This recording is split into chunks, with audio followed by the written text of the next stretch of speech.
Hi, and welcome. You're listening to the X22 Report. My name is Dave, and this is episode 1643A, and today's date is August 20th, 2018, and the title of the episode is The Battle for the Economic Collapse Narrative is Heating Up. Let's get into the economic collapse financial news. Now, over the past many years, we've been looking at all the economic indicators. Since 2008, we've noticed they've been manipulating all the statistical information, making us believe that we're in a recovery when we're really not. And then Trump got elected, and the manipulation is continuing. It has not stopped, but it's for a different reason. It's not to push the dollar throughout the world like before, where it was attached to oil and every single regime needed to be removed if they weren't using the dollar to keep the dollar propped up. What we're seeing today is the Trump administration and the Patriots, they are using the same exact tactics that they used before with the statistical information that is completely manipulated, and they're pushing the economy to the extreme to make it fail on purpose. And the only way to do this is to control the narrative. And what's happening here is that as you make the economy look fantastic, the mainstream media, the other side, the central bank, what do they do at this point? Well, they got to say it isn't fantastic. Now, they're going against everything that they were talking about prior to Trump.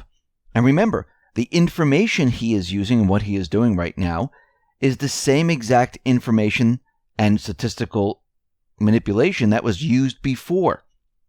And they're building a narrative to use it against the corporate media, to use it against the central bank. And we can see right now that Trump, over the weekend, he escalated his criticism on the Federal Reserve into personal attack on Fed Chairman Jerome Powell. Trump said he expected Powell to be a cheap money Fed chairman and lamented the Fed instead had raised interest rates. Now, of course, we know why the Fed is raising interest rates. We've seen this before, and we know exactly what they're doing. Back in 2005, 2006, going to 2007, they raised the interest rates, everything started to fall apart, and all of a sudden, they brought the rates down, and they didn't do it very slowly. They brought it down like an elevator was falling from the top floor. And this is what they wanted to do this time. And right now, Trump is using the narrative that the Fed is raising rates right now. Why are they doing this with debt coming due, with the economy doing so well? What is the purpose of raising rates? Well, we all know the purpose of raising rates right now is to bring the system down. We know when you raise the rates, this economy that we're in, that is a complete illusion, will not be able to take it, especially when you're unwinding. And remember, the other central banks, the ECB, they're going to start to unwind. Bank of Japan, they're going to be starting to unwind, and they're all doing this at the same time. There's a reason for this. They are going to bring down the system. Now, what's happening is Trump is calling them out there and pointing out that, look, they're raising rates right now, not a good time. But they know what they're doing, so let them do it. This is setting up the Fed. Now what we see out of the mainstream media and other financial pundits is that, well, maybe the Fed shouldn't be raising the interest rates right now because we might not be at full employment. And we see this coming from different economic professors, financial pundits. So this is what they're saying.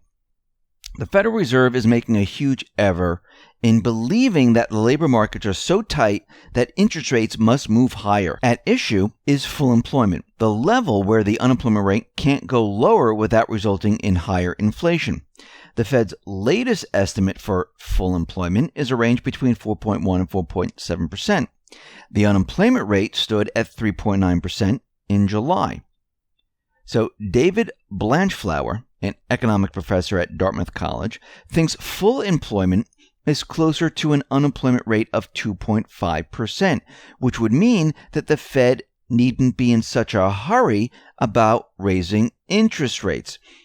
How much you want to bet that most likely the Fed is going to say, you know something, maybe we need to hold off on the interest rates once again, and we shouldn't do it at this point. And we can see already they delayed the raising of the interest rates, and they're saying they're going to be doing it 2 more times, but we'll have to wait and see. And we can see that Trump is out there. He is calling out the Fed, pointing the finger, showing everyone what they're doing. And this is being done on purpose. Remember, each side needs to gain the narrative. And I think as we move towards the end part of this year and the beginning of next year, we're going to see this battle really heat up. And we can see that it's already starting. Why? Because the economic system that we are in right now is cracking, falling apart. And it's not just showing up here in the United States, but it's showing up all around the world. And it's accelerating right now. And we can see all those bubbles that they created in the past. They are starting to deflate. They're starting to pop. And they don't know what to do about this. And they know they need to either bring this down, blame it on Trump and the Patriots, or have some type of war. War? Well, that looks like it's completely out of the picture right now, because we're seeing peace around the world. A lot of people don't see this right now, but they will in the next couple of months. We're not going to war with Russia. We're not going to war with North Korea. We're not going to war with Iran. The wars in the Middle East, guess what? The troops are going to be coming home. So right now, that's completely out of the picture. And what they're doing right now is they're setting it up where the Fed, well, they don't have to raise interest rates because they're going to call Trump on what he's trying to do, and Trump is calling them on what they're trying to do. And we can see at this point that both are trying to control the narrative. Meanwhile, while all this is happening, there are many, many countries moving away from the dollar. They know what's going to happen. They know the dollar will not exist for much longer. This is why they've been preparing to move away for a very long time. We see China, they've recreated the payment systems, the Shanghai Gold Exchange. They're trading the oil for the petro yuan now. We see Russia is saying, listen, we should bypass the dollar and use our national currencies. They're preparing for all this for the future when the dollar no longer is the king, where countries no longer need to keep the dollar in the reserves. Right now, Qatar and Turkey, they have inked a currency swap agreement to boost liquidity and provide financial stability. And this deal is going to cut out the US dollar transactions. So we're starting to see that many countries, they're starting to do this. And there's a reason why they're starting to do this, because they understand what is going to happen. We know that the African nations right now, they just want to deal in the yuan. We see other countries are going to be dealing in their national currencies. All of this is being used to prepare for what is about to happen. And what is about to happen? The entire economic system, the global economic system, is going to come down, and it's going to come down very hard. And this is why we see both sides, Trump and the Patriots and the central banks and the deep state. This is why they're going at it right now. Now remember, the mainstream media, they are the loudspeaker, the voice of the Federal Reserve, of the deep state. And they're going to continually push their messages until the very, very end. And they've already started to push their messages about how the economy's not doing well. If you go back a couple of reports, almost like a year ago, we said that this was going to happen, that eventually what was going to happen, the corporate media, they were going to start to shift away from the economy doing fantastically to, well, it's not doing that great. We're really not at full employment, and the tariffs are going to bring down the entire system. They've already started to do this. We're going to see a lot more of this as time goes on. And one thing is for sure, once we start entering this transition and we start moving away from the central banking system, it's going to be very difficult. Almost like Russia, when they had to move away from their old system, move on to the new system. Well, there were lines. People couldn't get certain items. The economic system broke down. We saw this in many other countries. But this time, it's going to be much, much larger than it was for individual nations, because this is going to affect the world globally, because we've been on a central banking system for quite a while. They entrenched themselves in each and every country, almost every country.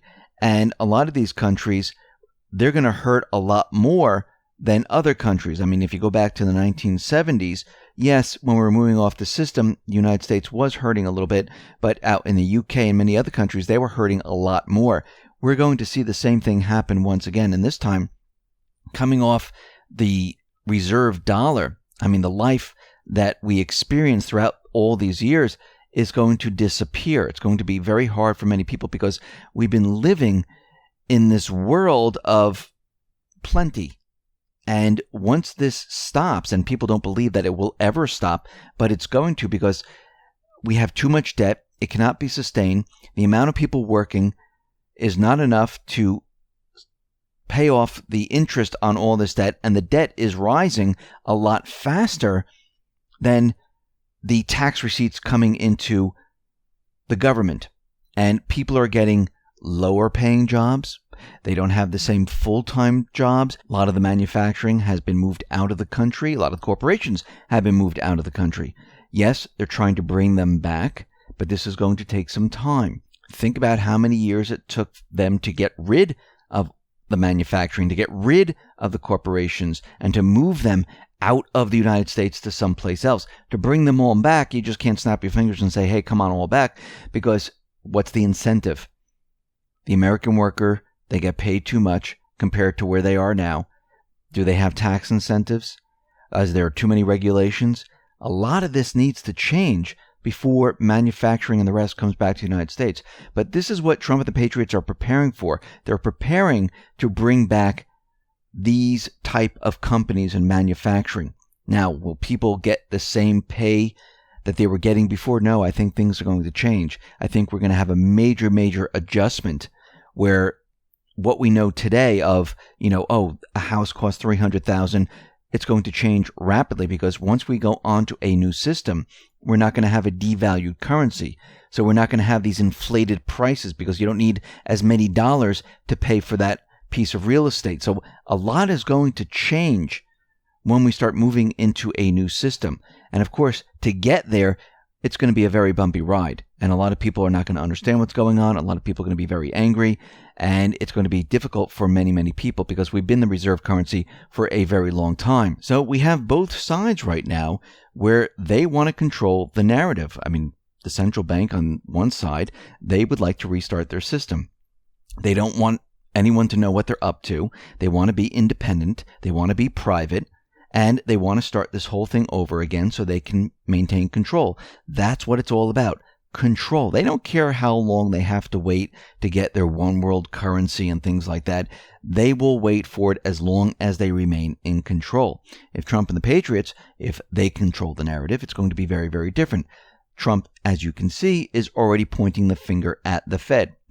Presidents really didn't do this in the past. He's doing this for a reason. Most likely to audit the Fed, to look inside the Fed. What are they up to? Can we trust them? And once we find out what they've been up to and the books are opened, guess what?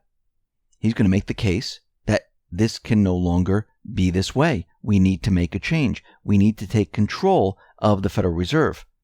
And they can no longer be independent and private. And we can see that there are two narratives that are going to play out right now. No matter what, we're going to be going through a transition. It just depends on who controls it and who is going to bring us to a new system. If the central bank controls the narrative and they're controlling everything that's going on, we're just going to have the same thing over again. If we have Trump and the Patriots, guess what? We'll be free of the central banking system. We won't have to borrow money anymore. We won't have to have the currency devalue anymore. And hopefully they put in checks and balances to make sure that everything stays on the up and up.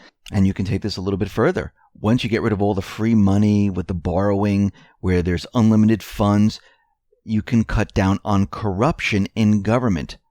And I'm not saying all corruption, but a lot that has to do with free money, where a lot of the money is not going to the programs they say they're going to. They're being siphoned off to other areas. And of course, the American people has to pay them back. So we can see there's a lot going on right now. And the battle, well, as we move throughout this year into next year, it's really going to heat up. Listen, everyone, thanks a lot for listening. Be well, be safe, and especially be prepared. Thanks a lot.